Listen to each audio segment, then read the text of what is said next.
Aujourd'hui, The Dial Circle se rend dans la belle ville de Zurich et la boutique musée historique Beyer. Fondée en 1760, cette maison dirigée depuis 8 générations par la famille Beyer est considérée comme étant ni plus ni moins la plus ancienne boutique d'horlogerie du monde. Au cours d'une première partie, on va poser quelques questions à Rebecca qui nous a gentiment accueillis aujourd'hui et ensuite on continuera avec une visite du musée et notamment des pièces à pas rater. Thanks for your time. It's a real pleasure to be here. We are at the Beyer Museum in Zurich.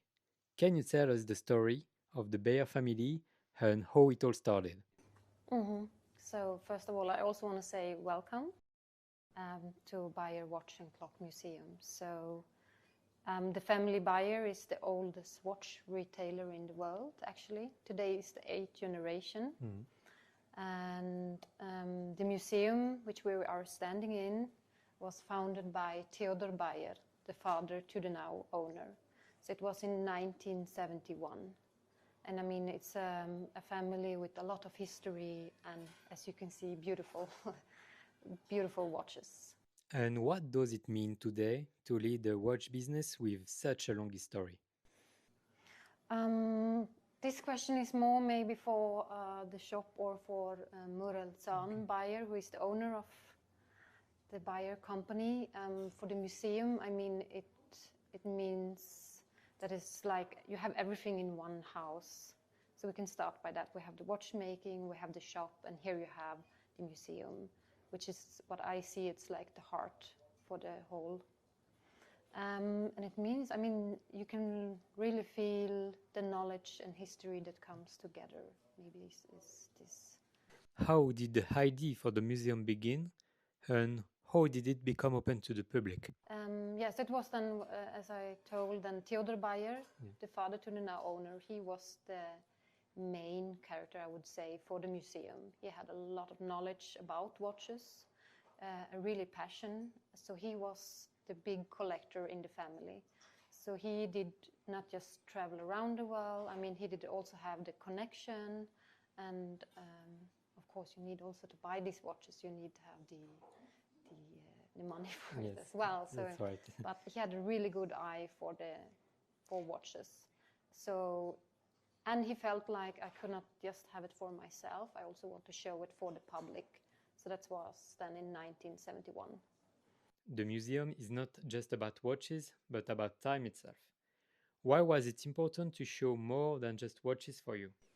I mean, what for the museum is important. I mean, as you can see, it's not just rare and beautiful objects.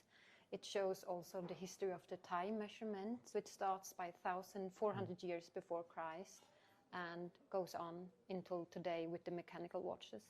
And also this history of time measurement represent also the history of the society, I would say, the human, how it was developing and thinking. And so, yeah, for the society, it has a... There are many rare and unique pieces here. How do you decide which ones to show and what stories they should tell? As I mentioned, we show also the history of time measurements, of course. We show pieces who represent each step or developing. And what the museum look for is either objects that are rare and in a good condition to show and still working and has a value in itself. Or maybe it's a brand who has a special model that is unique. So, I mean, it could be very different what we want to show, but the mainly thing is the history of the time measurement. And of course, we are lucky to put all of these beautiful pieces out on display. I also need to say this is just around 270 objects. The whole collection is more than 1,500. So we need more space. Yes. I can see that there is many different brands here. Which brand has the strongest presence in the collection? Oh, it's very mixed. It's very mixed. I mean, we have Jaquet Droz, we have Patek Philippe, Rolex, we have watches from George Daniels, Breguet. We have many beautiful pieces from Breguet. We have also for example, from John Harvard and John Harrison. So it's a big differences. I have a question about hiding stories. Are there any surprising or unknown stories behind some of the pieces? Yeah, there are some objects that has like stories that I can tell you about. For example, we have the pagoda.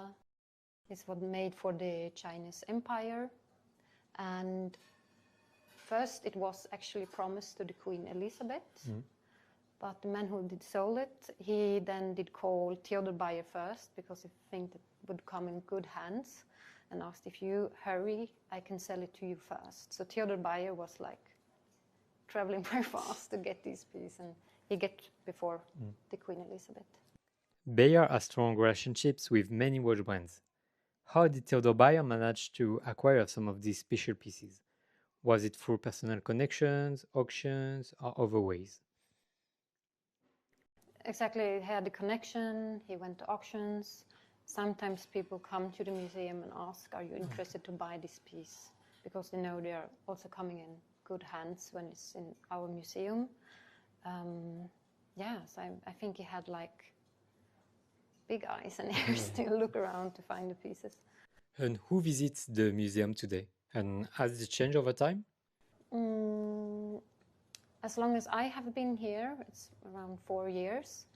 Of course, I mean, we are on the Bahnhofstrasse in Zurich, very central. So we have a lot of visitors, of course, from tourists, people who want to see watches. I mean, you're visiting Switzerland, and watches are an important thing to see. We also have a lot of collector, customers from the shop upstairs, and genuine just people who want to see a beautiful watch collection. And it's everything between young people to olders. And also, I mean, as a museum, we're also active in, for example, in Zurich, you have in September the long night of museums. So all museums are open at night. So this also a lot of visitors this evening. And then a lot of visitors there's new for the museum. And I have a question about your vision of watchmaking today. Even if it's a broad question, what do you think about the recent pieces you've seen in the store or the museum? Interesting question. It's I mean, there's so many beautiful models or objects to look at. What I can see, for example, from the museum's view or perspective, we have all of these beautiful pocket watches with miniature paintings and things like this. And I hope that is something that will come back, maybe, with the dial, with more colorful. I have seen some objects from Patek Philippe with more enamel and things like this. I hope this will come more to maybe watchmaking. Which watches today do you think could become important museum pieces in the future? Oh, this is also a very good question. I mean, it could be actually any piece that you think is like a daily piece today. Maybe later on that will be like a unique or very popular piece that collectors are looking for. But I don't know which it could be. I have a question about the people who come here to sell their watches. I noticed that you have a special vintage collection. Are some of the pieces in the museum coming directly from private individuals without going through the boutique first? Yes, then exactly. With some of them are like obviously perfect or a better fit for the museum because it's such a rare object, maybe, and some of them are more for to sell again and get a new owner. And my last question is about your favorite piece in the museum. Is there any special piece that gives you a special feeling when you walk past it? For example, the miniature paintings, they something that I very much admire with the enamel, with the vibrant colors. And of course, I also have a beautiful wristwatch that I would like to wear one day, maybe. So I would say the miniature paintings and there are many beautiful pieces, but the miniature paintings, I would say. So here we are at the beginning of the time measurement by the elementary clocks. So up here you can see the shadow sticks, gnome. So they were used like 3,000 years before Christ. And then they invented in Egypt the water clock with 1,400 years before Christ. So we also have sundials, which you can carry with you, fire clocks here from China, and also, of course, we have the candles and the oil lamp. So the candles is actually interesting because you didn't just use it as a timepiece, also as an alarm clock. So, for example, if you want to wake up early in the morning, for example, like 7 o'clock, you put a piece of metal in the candle, and when it burns slowly down during the night, the piece of metal will fall out, and you can then, or hopefully you wake up to the sound of the metal. And of course we have the hourglasses as well.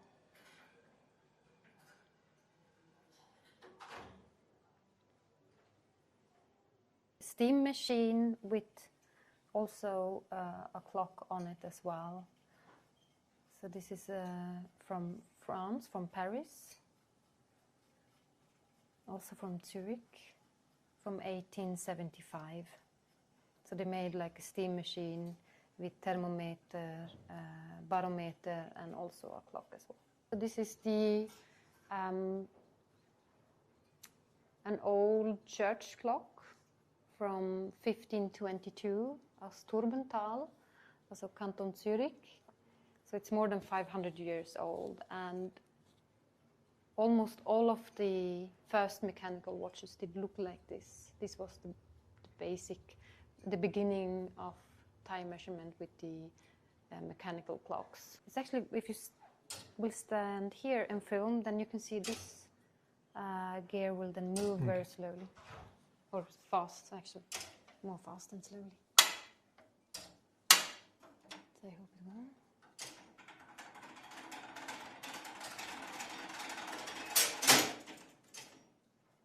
So here in our table display, as you can see, we have a lot of beautiful pieces of art. And with the miniature painting, it's very interesting. It comes then from France in the 17th century. And to paint these beautiful pictures, you need a brush, sometimes with just one hair. And you put it on then layer by layer. Yeah, so sometimes you had like portraits. It could be for maybe for someone important to you that you want to give it as well.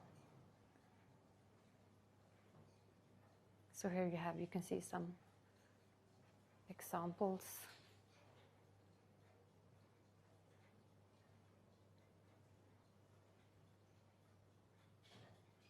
This one is wonderful. Yeah, it is. It is. And it has on all sides. You can see like the beautiful, how it's painted also around and from the back side. And the color are still so vibrant. The red is really like bright. And it's amazing how the colors are so vibrant. Yes. I mean, you can see the blue really like coming through with the light.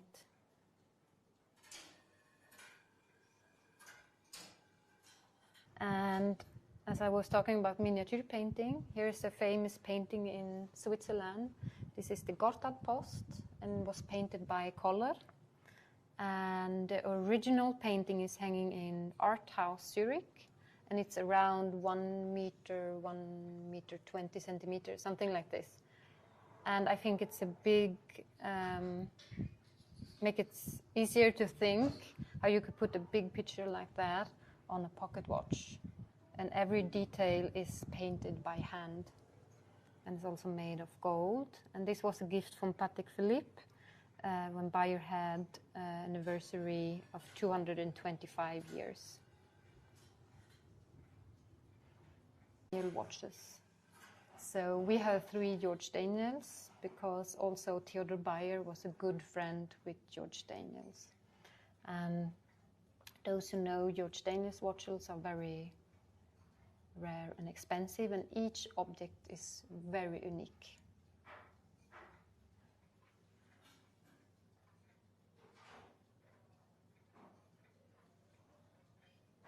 And here we also have an earlier stopwatch from the collection, and you can see it has the Beyer box. It means it was one sell by Beyer up in the shop, and now we have it in the museum. And the watch works like you need to fill it with ink, and when you press stop, the second hand will spit out ink. So then you see where you press the stop. To put your perfume inside of it. So during the day you can then put on your perfume and well time.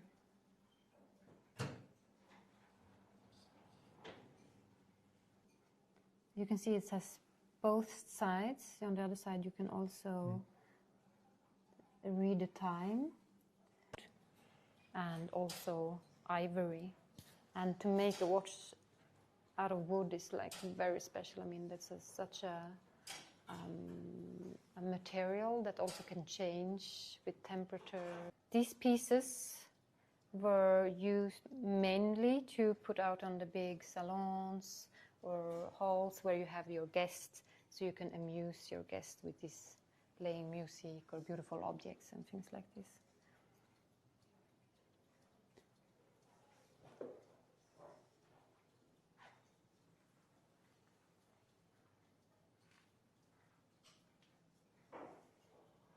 Sounding and things like that, because every object is very fragile, of course, so we cannot wind all of them up. Early a pilot clock, or for flying, or the pilot, and you can see it's really big on outside the jacket, and the dial need to be big because you have also this glasses when you're flying, so you can also see the dials correctly. Big world time with bronze sonnerie also from Patek Philippe. A beautiful table wash, also with beautiful enamel cloisons around it. We are lucky to have the watchmaking upstairs, so they can take care of all of the pieces. And here we have from John Harwood the first wristwatches that wind itself up from the movement from the arm. So Jaeger-LeCoultre just with a round, like with a round house instead of the small one with the smallest wristwatch. I mean, it's not even a watch that you use to look at the time. It's more really like a bracelet or jewelry. So this is actually, I think it's like 74 pieces inside of it, but weight just 1 gram. Here at the beginning, a lot of the watches had like the signature Beyer because it was sold by Beyer. Yeah, okay. So it doesn't mean it's a Beyer watch, it's more like it's, like Tiffany also had like this. So it shows where you did buy it. We have also some Rolex and Patek Philippe watches with Beyer. It's a very beautiful marine chronometer. So when you're traveling on the sea, you can have it like this, and when you come and land, you can take it out and have it like a pocket watch as well.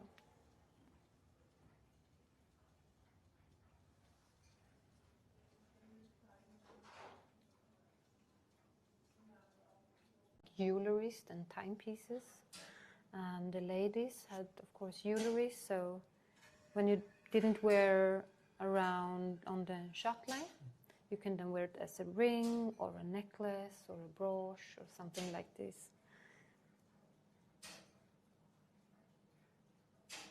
This beautiful with the pearls. Also made of gold, and you can see pearls and diamonds, and will hang then around in the dress. At the beginning, ladies did wear it as like together with what at that time was heliocentrische world picture. So it's also planetarium where you can see how Mercury, Venus, the Earth, and the moon will then move around. Exactly. And here we have with also beautiful pocket watch. So on the other side, on the back side of it actually, you will see a beautiful miniature paintings. The original is also a big painting, which is hanging in Louvre in Paris. I'm actually not with the quartz. I know this. We have this Beta 1 and 1 and 2. Sorry, the German jumping in. So this was like the first model for the quartz clock. But then maybe, as you know, Japan was first to make the quartz watch. As you see, we have a lot of pieces from Patek Philippe, and that's because Patek Philippe and Beyer has a long history of together. And here we have beautiful lady watches. So one then with diamond, and also we have this gold watch who did belong to Emily Beyer. And Emily Beyer was the mother of Theodor Beyer. And this one is a very special. Yes, the Deeps is special. So it was Picard who made the deep dive into Mariengraben, and they had this on the submarine to see if it still works afterwards, and it did. Afterwards, they did like a limited edition of, personally, because I love the color, and I also like the square, the die. And this is the smallest mechanical wristwatch with calendar, and it's made from Svend Andersen, a Danish watchmaker.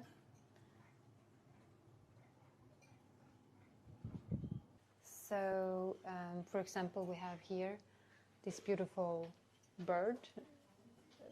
How to say bird? Okay, bird. Yeah. So they're actually real birds. They put like automatic bodies inside, and the face of the watch is down under. So this watch needs to hang in a big room, so you can see the clock from down under. There's also beautiful paintings around it, and it's from Jaquet Droz watch as well.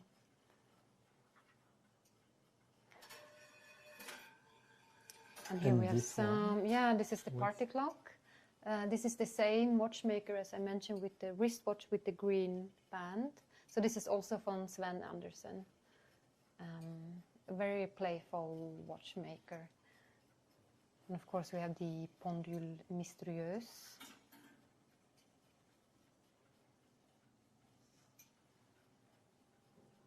At the beginning it was actually Napoleon Bonaparte who had pieces like this, because for him it was very important for the officier that they had like their own timepiece, so he could start the war at the right time.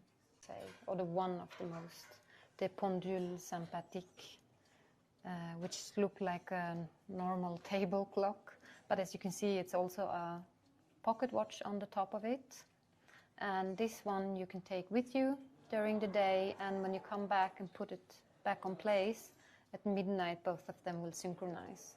So it was Breguet then who made this pendule sympathique, and the first of them were called then the first generation, and I think it's also like second and third generation.